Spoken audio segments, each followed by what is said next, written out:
कुफर टूटा खुदा खुदा करके। आखिरकार मुल्क में आम इंतखाबात का ऐलान कर दिया गया है। कौमी और चारों सूबाई असम्बलियों के इंतखाबात अगले साल 8 फरवरी जुमेरात को होंगे।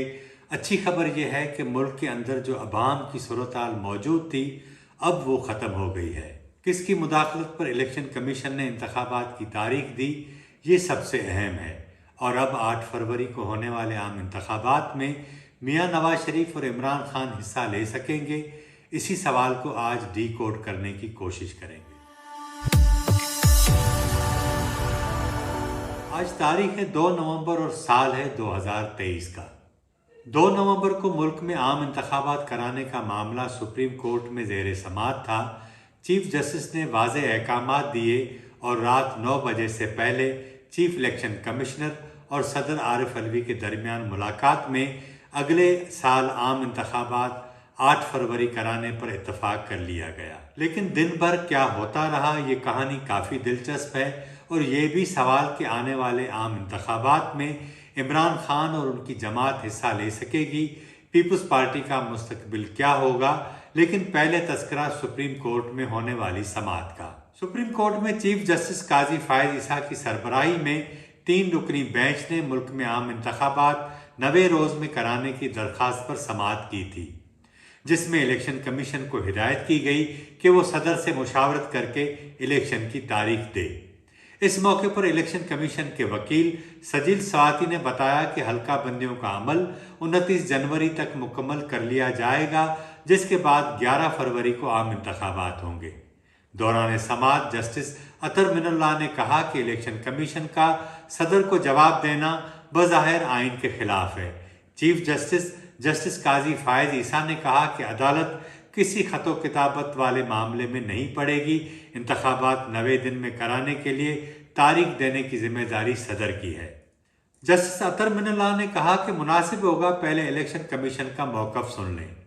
सदर इलेक्शन कमीशन की मुशावरत के बगैर कैसे तारीख का ऐलान कर सकते हैं, और फारूक नाइक से सवाल किया कि मुश्तरका मुफादात कौंसिल में पीपल्स पार्टी ने हल्का बंदियों की मुखालफत की थी।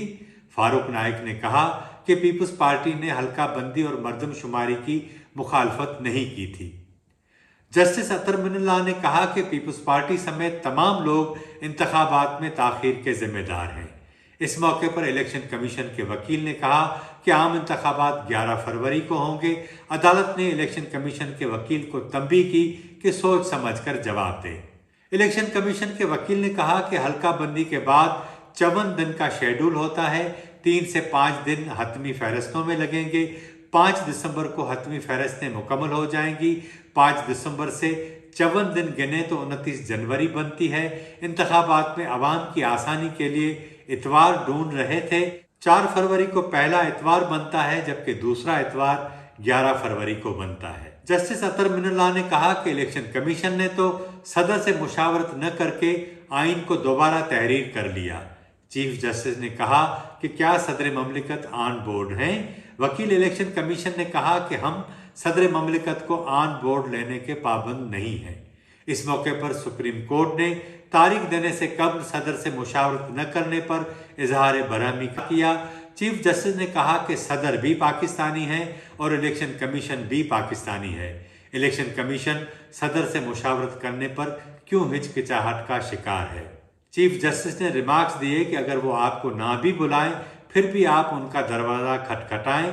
चीफ जस्टिस ने आज ही सदर ममलिकत से मुशावरत करने की हिदायत की और कहा कि अटार्नी जनरल मुशावरत में ऑन बोर्ड रहें। इस समाअत के बाद जैसे ही शाम हुई तो इस्लामाबाद के रेड जोन में सरगर्मियां तेज हो गईं। अटार्नी जनरल ऐवान सदर और इलेक्शन कमीशन के दरमियान आते जाते रहे। इलेक्शन कमीशन का इस बात पर जोर था कि 11 फरवरी को आम इंतखाबात हों, जबकि सदर ममलिकत 4 फरवरी को आम इंतखाबात कराने पर बज़िद थे। चीफ इलेक्शन कमिश्नर ने अपनी टीम के साथ ऐवान सदर जाकर सदर ममलिकत से मुलाकात की। मुलाकात में दरमियान की राह निकाली गई। दोनों फरीकैन ने 8 फरवरी को आम इंतखाबात कराने पर इत्तफाक कर लिया। इस फैसले के बाद एक अबहम तो दूर हो गया है, लेकिन अब दूसरे अबहम पैदा हो गए हैं, जिनमें एक तो यह है कि क्या मियाँ नवाज शरीफ ता हयात नाअहली की वजह से عام انتخابات میں حصہ لے سکیں گے۔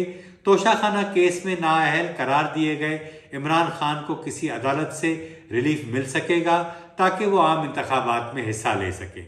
سپریم کورٹ کی سماعت کے بعد ایک بات تو ثابت ہو گئی ہے کہ الیکشن کی تاریخ دینے کا اختیار صدر کا ہے، جبکہ حکومت اور الیکشن کمیشن بضد تھے کہ یہ اختیار الیکشن کمیشن کا ہے۔ اب جب تاریخ طے ہو گئی ہے تو سوال یہ پیدا ہوتا ہے کہ کیا عمران خان عام انتخابات میں خود حصہ لے سکیں گے، حالانکہ وہ اس وقت توشہ خانہ کیس میں نااہل قرار دے دیے گئے ہیں اور 3 سال کی سزا کاٹ رہے ہیں۔ سائفر کا کیس الگ ہے، جس میں معاملہ ملک سے غداری تک پہنچ سکتا ہے۔ آثار بتا رہے ہیں کہ عمران خان الیکشن میں حصہ لینا تو درکنار، پارٹی کی انتخابی مہم بھی نہیں چلا سکیں گے۔ انتخابی مہم کون چلائے گا؟ منظرنامہ کافی دھندلا ہے۔ نئے منظرنامے میں نون لیگ، JUI اور پیپلز پارٹی ایک بار پھر چھوٹے اتحادیوں کو ساتھ ملا کر حکومت بنائیں گے، کیونکہ ملک کو معاشی بحران سے نکالنے کے لیے یہ جماعتیں سمجھتی ہیں کہ اس کے سوا کوئی چارہ نہیں ہے۔ یہ بھی اطلاعات ہیں کہ بلوچستان عوامی پارٹی کے کافی اہم رہنما نون لیگ میں شامل ہونے جا رہے ہیں تاکہ نون لیگ کو بلوچستان میں حکومت دی جائے، جبکہ پختونخوا میں مولانا اور نون لیگ اور باقی چھوٹی جماعتیں مل کر صوبائی حکومت بنائیں۔ سندھ میں پیپلز پارٹی چوتھی بار اپنی حکومت بنانے کی تیاریاں مکمل کر چکی ہے۔ اس کی کوشش ہے کہ وہ وفاق میں حکومت بنائے، لیکن جس طرح کے حالات بنتے جا رہے ہیں اس کے لیے کافی مشکل ہوگا۔ پنجاب میں نون لیگ استحکام پارٹی کو ساتھ ملا کر حکومت بنانے کی تیاری کر رہی ہے۔ یہی اتحادی جماعتیں مل کر سینٹ چیئرمین اور صدر بھی اپنا منتخب کرائیں گی، کیونکہ نئے سال میں مختلف سیاسی جماعتوں کے درمیان ایک اور میثاق جمہوریت اور میثاق معیشت ہونے جا رہا ہے، تاکہ ملک کی ترقی کے لیے 25 سالہ پلان تیار کیا جائے اور تمام جماعتیں اس بات کی پابند ہوں تاکہ بنیادی معاشی پالیسیوں کا تسلسل جاری رہے۔